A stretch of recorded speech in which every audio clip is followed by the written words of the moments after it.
Hey, what's up, everybody? We have a new YouTube channel. Make sure you subscribe right now. Leave a comment on the video. Share it with your friends. It's also a podcast, 3 and Out, wherever you listen with me, John Middlekauff, Apple, Spotify. We have you covered, as well as thevolume.com. We have merch. Check out. I got 3 and Out hats right now. Thevolume.com. Search the podcast. Buy some merch. Okay, one of the greatest collapses in NFL history. The Eagles lose 6 of their final 7 games to get bounced in the first round of the playoffs by the Tampa Bay Buccaneers. Let's bring it up. 1, 2, 3, Cancun. And it looked like that from the jump. And as Troy Aikman, we'll dive into the game, but obviously the Eagles are heading home. One of the biggest stories, they join now the Cowboys. By the time you're listening or watching this, maybe Mike McCarthy is relieved of his duties. I would say Nick Sirianni is now officially on the clock. Does he, and when does he get fired? Because it seems like it would be a stretch for him to keep the gig after that collapse. And they got destroyed tonight, 32-9. 32-9 by Tampa Bay. Todd Bowles, who actually used to work for the Eagles, and Baker freaking Mayfield throws 3 touchdowns, has one of his defining moments of his career. We'll dive into that game. A couple other quick things on coaches, because I think tying Belichick, who interviewed today with Atlanta, who I think was spotted on the yacht in like the Virgin Islands with Arthur Blank. To me, he's at the forefront right now of the NFC East, because the Cowboys and Eagles technically still have coaches, but to me, that this guy is going to be in the mix. And obviously the Tomlin situation is something to monitor. So listen, Black Monday was last week, and it feels like it's about to heat up even more these next 24 hours. So let's buckle up. Before we talk football, what a weekend. Holy cannoli. I got to tell you about very, very close friends of mine. The official ticketing app of this podcast. I just forwarded today the tickets that I got from my brother on the Gametime app, the official ticketing app of this podcast. He's going to Cody Johnson Friday, sitting front row. He can send a thank you to me later because I bought him a pair of tickets. Promo code John, save a little money. No big deal. You just download the Gametime app. You can go to any sporting event, college, pro, basketball, football, hockey, baseball, you name it. Concerts, comedy shows. They have you covered. Search any event. Type in the event. Type in the venue, see who's coming. If you want to get outside, go to a concert. I guess it's not quite the summer yet. We got a little ways to go, especially for those of you. Sorry, it was 68 degrees. I was sweating today. But for those of you who live in the cold, maybe it's going to be a little while. You go to indoor venues and get yourself a concert. Type in the venue. Type in the artist you want to see. Type in the game you want to go to.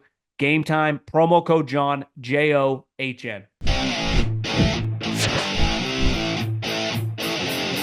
Okay, not shell-shocked. I'm kicking myself. I hit a nice little golf bet, and I thought about going to the DraftKings Sportsbook and putting, it was about $1,000 just on Tampa Bay money line. But I pussed out, partly because I just didn't trust this game, and you knew right away. I'm like, oh my God. It was, I think, 13-0 and then 13-3, but it never was close. And to me, the story of this game and the story moving forward is going to the Eagles and their coaching staff. Now, listen, their assistants were not good this year. They did not hire the correct people. They lost Sirianni and they lost Gannon, and it was an unraveling, which is crazy because at one point in time, they were 10-1. But when the season finished and their point differential paralleled teams like the Saints and Tampa Bay, you go, well, this isn't actually a good team. The Buffalo Bills, who were 6-6, and the Philadelphia Eagles, who were 10-1, finished with the same record. And as we see, like their close game against the Cowboys at home, the Cowboys weren't any good either. So to me, the coordinators have been dead man walking for a while. Brian Johnson was never going to come back as the offensive coordinator. They literally fired the defensive coordinator in the middle of the season for Matt Patricia, and it got worse. To me, all eyes now point on Nick Sirianni. And I've asked myself and asked you and asked everyone over and over and over, What does he do? What does he do? And if you're not going to be a head coach who is one of the play callers, motivation, effort, and just having your squad ready to go is a huge part of your ability to be a good head coach. Listen, Mike Tomlin, CEO head coach, his team kind of in shambles till the last 5 minutes of the game on the road against Buffalo, who have a superstar quarterback. They're right in the game. They're down 7 points, 5 minutes left to go in the game. Mike Tomlin, his teams fight, right? His teams are prepared in theory. And his resume speaks for itself. To me, Nick Sirianni loses Shane Steichen. He's an offensive coach, and his offense unravels. Everyone's going to shit on the defense, and it was bad. But their offense is hideous. How, and when you're the head coach, even if you're not calling the plays, you know what you can do? Get on the microphone, get on the headset, and tell the coordinator, keep running the ball.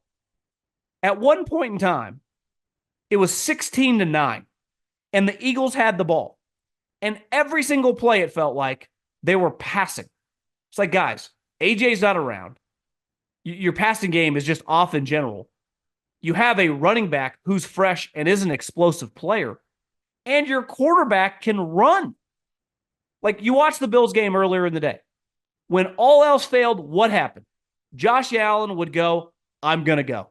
And he would take off. Obviously had the big touchdown run, but he had several other just impact runs. Even if you don't pick up a first down, if it's 2nd and 10, maybe you're in 3rd and 3 instead of airmailing some pass over some guy's head and it's 3rd and 10. And all night tonight, before the game really got out of hand, their inability to just, lean on the run game, shove them around. It's I don't understand. And listen, they can blame Brian Johnson, and he's going to get fired, obviously. But isn't that on the head coach? You're leading the squad. A huge part of your job is motivation, but also just the overall tactics of the game. We probably should run. That's probably something that could work to our advantage. The other thing, the game was still in hand, and your defense wasn't stopping them. So you could slow down the game a little bit. But they just refused to not pass the ball. So schematically, they just have, as someone texted me today in the league, or tonight in the middle of the game, the Eagles have absolutely no identity. What do? Right? Defensively, they do nothing well. They had moments tonight where the pass rush was making some plays, which in theory should be a huge part of their whole operation because of what they've invested in that group. But defensively, they can't tackle a soul in space. None of their DBs can run or make a play. Offensively, what do they do well? Right? They should run the ball well, but they never stick to it. With A.J. Brown out, their pass game is very limited. And their quarterback, let's face it, it's always so easy to blame the coordinator. And oftentimes, the coordinator takes and should take a lot of blame. But sometimes the quarterback has to just make a play. And that was a guy, I totally understood why they paid him. Because not only last season, but the way he threw it in that Super Bowl, you went, this guy is a passing quarterback. But you watch him tonight, his eyes are all over the place. The moment the rush gets even remotely close, his eyes go down, he freaks out, led to the one safety. And he just played like shit. I don't care what his numbers say. He got a lot of hollow yards the last 15 minutes of the game. He was horrendous. And let's face it, the coach who, if I'm a betting man, they showed Jeffrey Lurie over and over down the stretch of that game.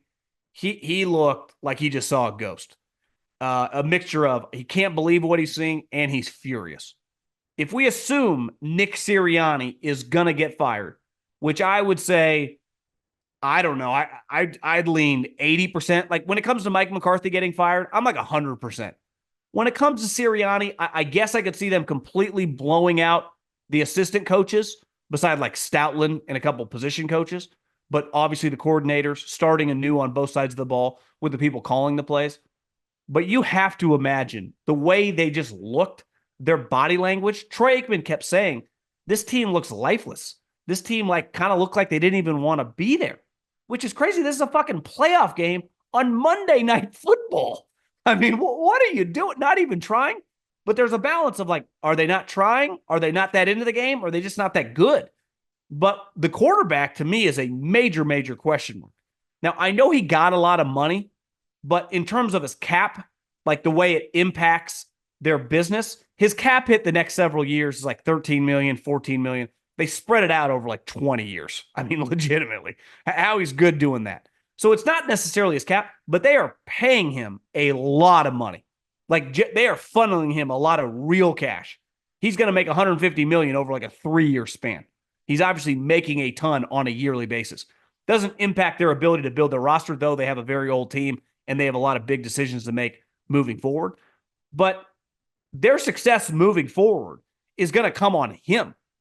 And it's, Nick Sirianni is probably going to go down as well as the coordinators. But like, I have question marks with him because listen, I'm guilty. Sometimes we can overreact to one good year. Part of being a high level player, like Josh Allen's been doing this now for 4 years. Lamar Jackson won an MVP in 2023. He also won one in 2019. Patrick Mahomes has played like an elite player for half a decade, right? Being an elite guy means you're doing it over and over and over again. And as a scouting director texts me, like, this is the guy that I saw at Oklahoma. This is the guy that I didn't have a big grade on. And you wonder, is he resorting back to some of his tendencies? There were a lot of question marks with him as a thrower. Now, we've seen him do it in the NFL. So I'm not acting like he can't get it back.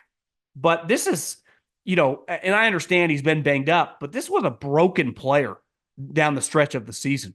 It was a guy that just did not look like, a guy that's competing to be an MVP in the league last year.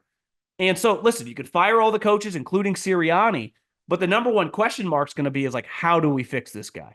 And Shane Steichen ain't walking back through that door. So they're going to have to figure that out. They have more question marks. To me, they have even more question marks than the Cowboys. It's pretty crazy in a 24-hour span. The two teams that halfway through the season, like the only two teams that can play with the 49ers, are gone. One and done. See ya. Adios. Potentially, they might be competing for the same head coach, and we'll get into Belichick here in a second. But that is a collapse. It's one thing to lose games. Listen, winning in football, in Power 5, in the NFL is difficult. People lose. Joe Montana, Peyton Manning, Tom Brady, they lost playoff games. They got bounced in their first playoff game. This isn't the NBA. If you give me LeBron or Steph in their prime, you're just guaranteed to be in like the third round or the finals. That's not the way it works in football. There's another thing, though, to lose and the way that looked. The way it looked 2 weeks ago against the Giants, who I don't know if you saw in the, I think it's the Daily News. Pat Leonard wrote a big article on Wink Martindale and Mike Kafka when it comes to Brian Daboll. Not pretty. Are they a sleeper to fire their head coach? But that's a conversation for a different day. That team internally was in shambles, and they beat the living piss out of the Eagles. They embarrassed them. So I don't know what the Eagles do. Obviously, the scheme, broken. Players, broken. You saw Kelsey, like, is he going to retire? Is he not?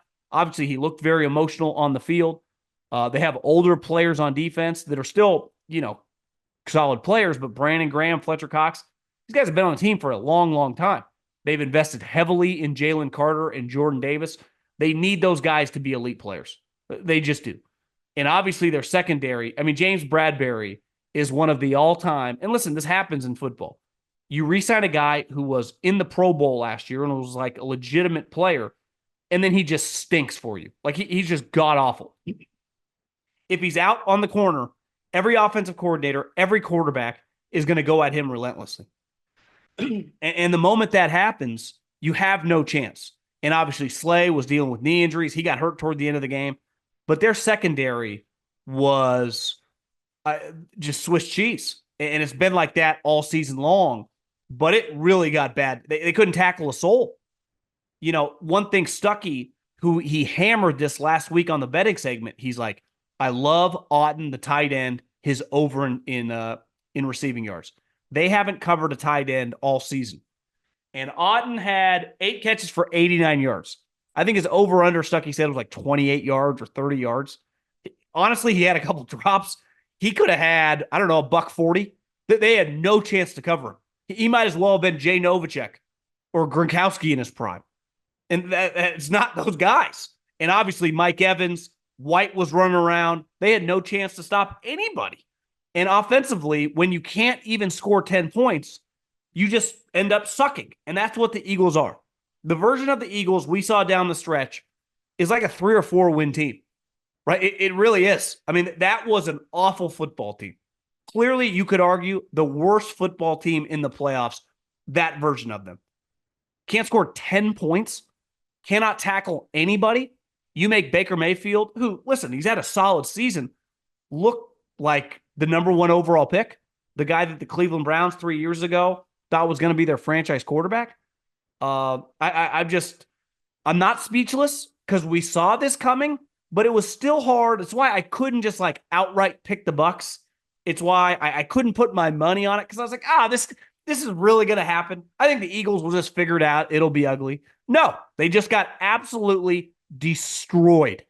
And I just, ton of question marks. Them and the Cowboys now. I think sometimes fans, and rightfully so, very passionate. We spend a lot of time watching these games. You invest a lot of just energy and effort. The NFL is built on the back of fans. So I have no problem with them getting over emotional at times. And sometimes, fire everybody is just the easy thing to say. Sometimes, though, it's true.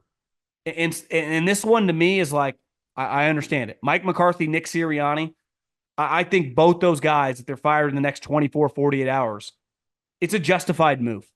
And at this point, I expect it. So fly, Eagles, fly. From the Super Bowl, on the brink of beating the Kansas City Chiefs in the Super Bowl, to now having question marks. Is their head coach going to get fired? Is their quarterback salvageable? What are they going to do with all these old players? It's what makes the NFL so interesting. Things can just change at the drop of a hat. You're like, this team's going to be good for that. This is like 3 years. This is going to be one of the dominant teams in the NFL. Now you go like, are they even going to make the playoffs next year? What the hell are they going to do?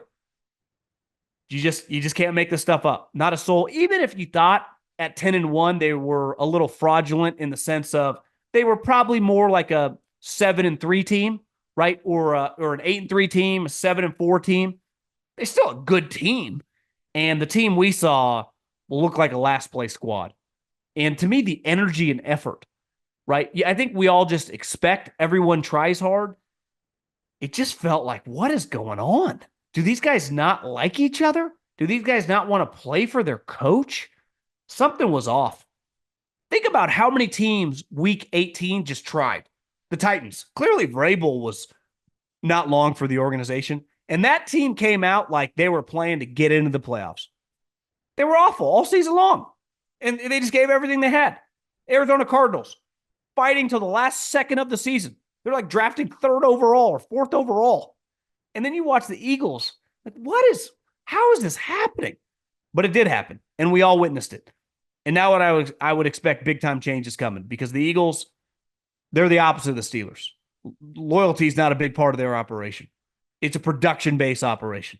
And when you don't produce, whether you're a player, whether you're a coach, heads roll. Cut you, trade you, fire you. So I think buckle up, everyone in NovaCare, because who knows what's coming. That owner looked like he was ready to hand out some pink slips. And I can't blame him. Really can't. And on the flip side, right before I hopped on, I watched Baker Mayfield talk to Lisa Salters. And he just seems so mature. And I've always said this. We mature most guys at such slower rates than like women, for example.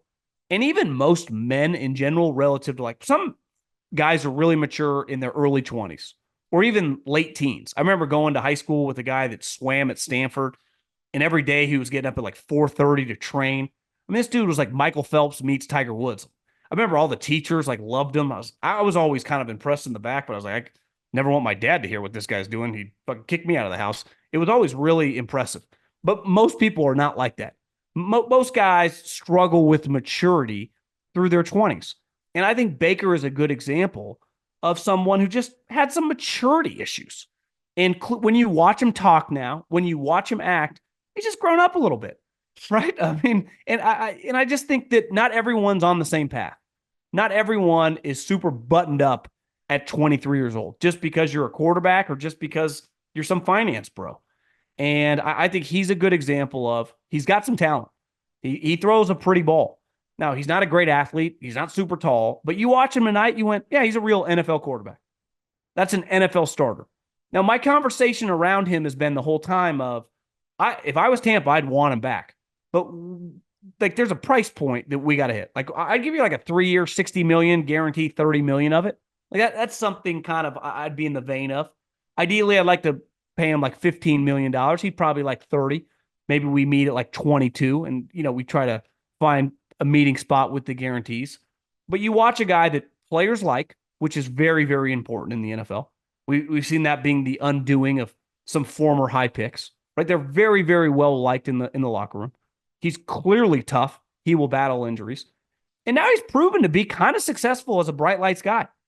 Think of the two places that Baker Mayfield has won playoff games: the Cleveland Browns and the Tampa Bay Buccaneers. Do you get extra credit when you win playoff games in historically poor organizations? It'd be one thing. It's like, well, he won one game for the 49ers and another one for the Pittsburgh Steelers. You're like, yeah, no shit. A lot of people have success there. This is the Cleveland Browns in Tampa Bay. He did what Tom Brady couldn't do last year. I'm watching pretty much same team, a lot of the same guys, a lot of Godwin, a lot of Evans, a lot of Vita Vea, right? A lot of Antoine Winfield. I mean, this is their team. That's the other thing tonight. you noticed against the Eagles. Tampa, for being a team that not many people thought was any good, and rightfully so. I mean, they had their ups and downs throughout the season, have a lot of talent on their roster. Now, some of it's older, but they have a lot of high-end players, a lot of guys that would play for other playoff teams. And if he plays well, like he did tonight, they're going to be a problem because defensively, they have good players at every level.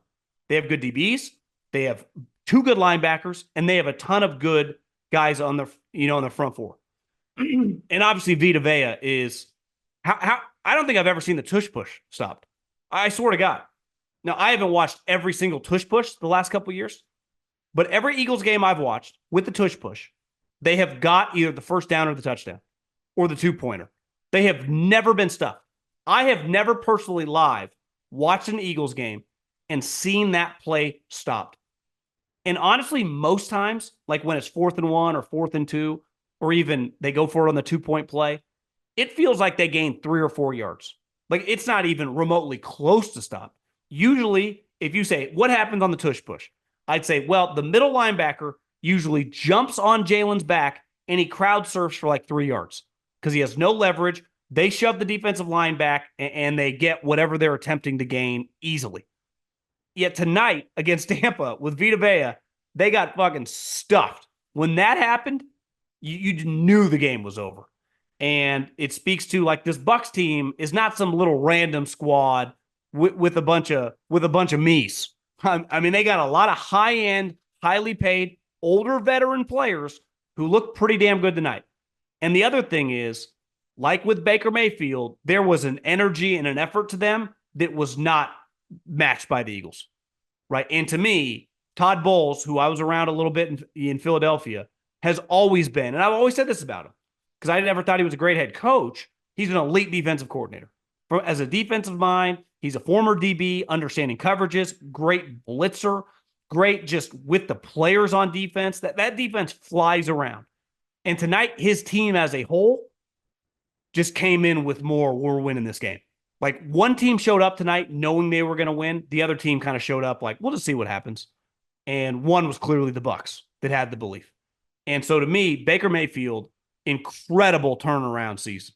Think about the way his career in Tampa started. He called them. Jason Light has said this publicly multiple times.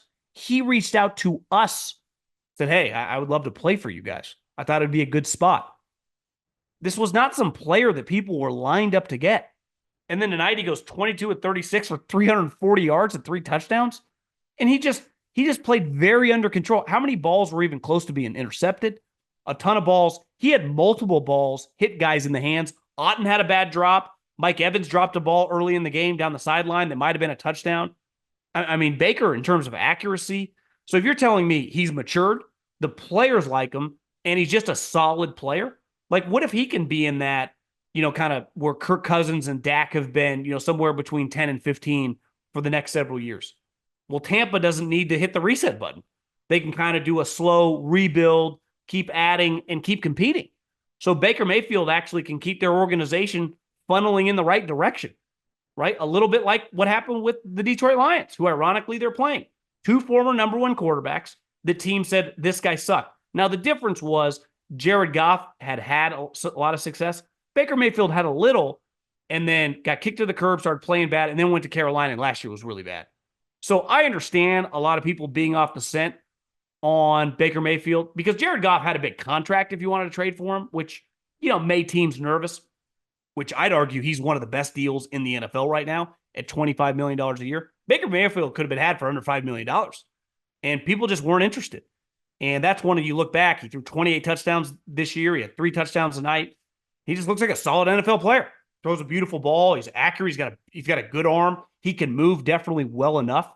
I used to be critical of him because I thought he was too good of an athlete, right? Johnny Manziel, who's a better athlete than Baker, but also had this. It's like, Johnny, this is not college. You can't run away from these offensive linemen. You got to play under control, but pick your spots. Baker's done a pretty good job of like making some plays, picking his spots, because he can keep plays alive with his legs, but he can't run away from anyone else. And the other thing with Baker Mayfield, is he the greatest slider you've ever seen? How great are his slides? Like he like slides 6 yards, pops up. It's like he played for the LA Dodgers organization or something. Just a natural. So incredible night. For as shitty as it was for the Eagles and Eagles fans, which it's probably one of the worst nights you'll ever have, given the hype coming into the season, given how a month ago, you were like 10-1. What a cool night for Tampa Bay, right? Tom quits on you, retires, and rightfully so, understandable. It was over. And then to come back, I was wrong. I mean, I missed on a lot of playoff teams this year. I thought the Rams were going to suck. I thought Tampa was going to suck. I thought the Cowboys were going to compete for a Super Bowl. So, shit, I don't listen to my predictions when it comes to the beginning of the season. But watching Tampa, now I'm going to pick Detroit next week, but I definitely give them a chance. I mean, if Baker keeps getting healthy, they got offensive weapons. What does Detroit struggle with? Covering people in the back end. What can Tampa do? Well, they can throw the ball because they got offensive weapons. So, incredible night for Todd Bowles. Awesome night for Baker Mayfield. You just can't make up the NFL. It's why it's the ultimate reality show. Think about some of the upsets so far. Right? Houston upset Cleveland. Packers destroy the Cowboys. Tampa beats the Eagles. I mean, you can't make this shit up. So, wow. Eagles, Cowboys. Crazy, man. Really is. DraftKings Sportsbook, an official betting partner of the NFL playoffs, is bringing you an offer to help make the playoffs electrifying. New customers can bet $5 on any game and get $200 instantly in bonus bets. Download the DraftKings Sportsbook now and use code JOHN.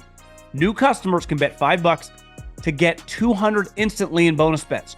Only on DraftKings Sportsbook with code JOHN John. The crown is yours. I do think this leads into Belichick, though, because it was reported today that he was with Arthur Blank on a yacht interviewing. I think he's going to have teams lined up for him. And I knew this was the case. Whenever I see people on the interweb like Belichick sucks, it's like, guys, he's been in 9 Super Bowls. He won 6 of them. He's outcoached every good coach in the NFL over the last 20 plus years. I'd say he kind of knows what he's doing. And the other thing that's clear is like Josh McDaniels is going to come with him. So the Atlanta Falcons want Bill Belichick, right? If Sirianni and Mike McCarthy are relieved of their duties, guess what their owners are going to want? Jeffrey Lurie lost a Super Bowl to Belichick. He's from Boston. Jerry Jones has had one coach since Jimmy Johnson in Belichick's kind of universe, and it helped change the franchise and get them a stadium built in Bill Parcells.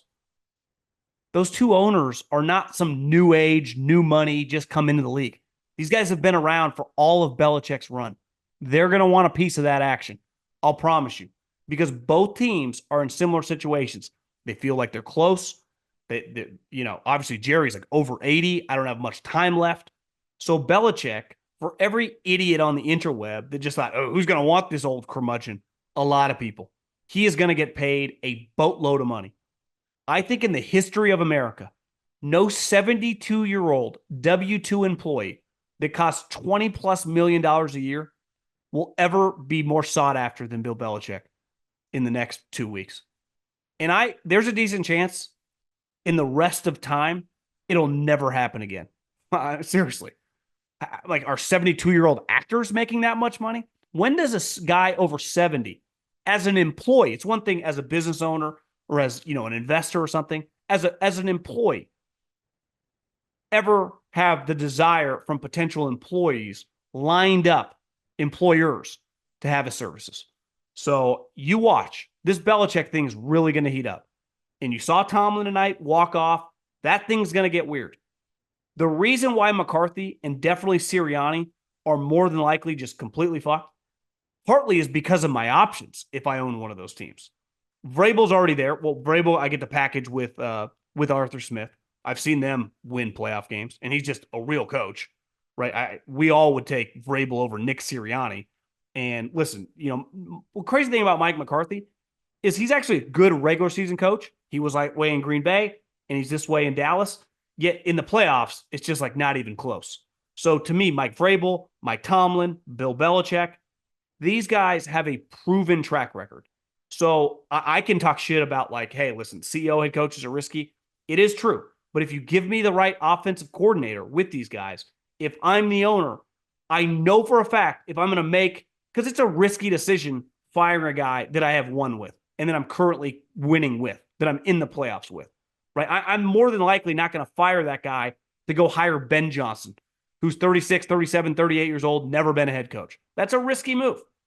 But it's not risky when you get guys with long resumes of being in a Super Bowl, of being in the playoffs, of winning Super Bowls. So to me, Belichick is clearly the number one option for all the teams that are really close. And for whatever reason, I don't necessarily agree. Atlanta thinks they're really close. I watched the press conference when they fired Arthur Smith. They think they have the pieces to compete in the NFC. I don't necessarily agree, but they believe that. The owner and Rich McKay believe that. Clearly, Jeffrey Lurie and Jerry Jones believe that. So if you think you are close, well, who can give you the ability to get the closest with the guys you have? It's going to be Bill Belichick. Been coaching the league since 1975. So listen, everyone that pushes back on that, you're being naive to this situation. So I wouldn't be shocked to see somewhat of a bidding war between all these owners. Like, these are rich owners. These aren't cash-strapped owners. These are owners that could cut him a 4-year, $95 million check without even blinking. They can fire all their staffs, and they wouldn't even think twice. Here's your parachute. See ya. Here's your money. Adios. Get out. Pack your shit. Get out of my building. So you get ready, because this Belichick sweepstakes is going to really, really heat up. And whoever doesn't get him that wants him is going to be all over the Vrabel business. And if and when Tomlin becomes available, because I'm sorry, him walking off, any coach that has 1 year remaining on their contract, Belichick did, Tomlin does, Mike McCarthy does, you're at a fork in the road.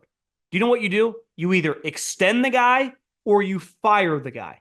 No one coaches in college or the pros with 1 year remaining on their contract. That's not the way the business works. Even though most of us human beings, work, or at-will employees kind of work a year-to-year situation, it's very normal in society. But when it's your head coach, it's an authority situation. If the players know this guy's dead man walking, right, what are they doing? And that's why when you watch the Eagles, did their players view Nick Sirianni as, this guy's done anyway, I'm not playing for this guy? The McCarthy thing just felt like no one was ready to roll. Like, did they even practice that week? Did they even watch Jordan Love and the Packers play offense over the last 4 or 5 weeks? Dan Quinn, are we breaking down film? Or are we just kind of kicking it on the couch? What's going on here? And, so I'd expect this thing to get wild, because it's pretty clear Harbaugh and the Chargers feel like it's going to happen. It feels like the Raiders are going to end up hiring Antonio Pierce, which I'm pro Antonio Pierce. But this is not the NBA. And when Max Crosby says, if they don't hire the guy I want them to hire, I'm going to demand a trade, it's like, I like you, Max, and you're a stud, and you can play for my team any day. But that's not usually how NFL teams operate. Out of the fear of one of their players being pissed off that they don't hire the guy they want him to hire. It's you went 8-9. And I know you had some nice wins over like the Denver Broncos and the Brandon Staley gutless Chargers. But let's not anoint you as like some can't miss coaching prospect. Again, I like Antonio Pierce, but it does feel like they're getting pressured into that a little bit. Also, like Harbaugh might not want any part of them. And Mark Davis doesn't want to, beside Harbaugh, not comfortable paying into these people. But I think it's going to play out pretty quickly, and then it's going to be on to Washington, what they do. Uh, Carolina, I think they're at a huge disadvantage. Now, money talks, but people are going to want to work for that nut job owner, right? Typically, think about Dan Snyder down the stretch of his career. He got guys without that many options after Mike Shanahan because it was so clear, like, this guy's a kook. This guy is a fucking loon. And that's what David Tepper feels like at even a higher level because he has even more money. I mean, he's firing people left and right. So I think some of these jobs are going to be of great interest. I think Washington now with Adam Peters is going to have a lot of candidates lined up. Number 2 pick in the draft and a quarterback draft. I think Carolina is going to be a big, big disadvantage. And I think when the Eagles and the Cowboys jobs open, those are places with huge resources. Those are places where the owner will do anything you want to win. I mean, buy any player, make any trade. They will be relentless. Listen, you can say what you want about Jerry Jones. Like, he's built a pretty good football team. Lurie might pull the trigger after 3 years when he fires a coach who's had some success, but it's just because he wants to win. He's not firing the guy because he looks at him weird or, he doesn't think he's a good guy just because he's like, you're not winning. I mean, it's just a very black and white business. You either produce or you don't. And when you don't, I got to move on. Now, the Eagles leash historically can, post Andy Reid pretty short, but usually it's justified. Like, when have they been wrong? Like, Chip Kelly had to go. Doug, like, I'd say that one's aged pretty well. And this Sirianni thing feels a little bit like that last year of Doug. Like, got to go.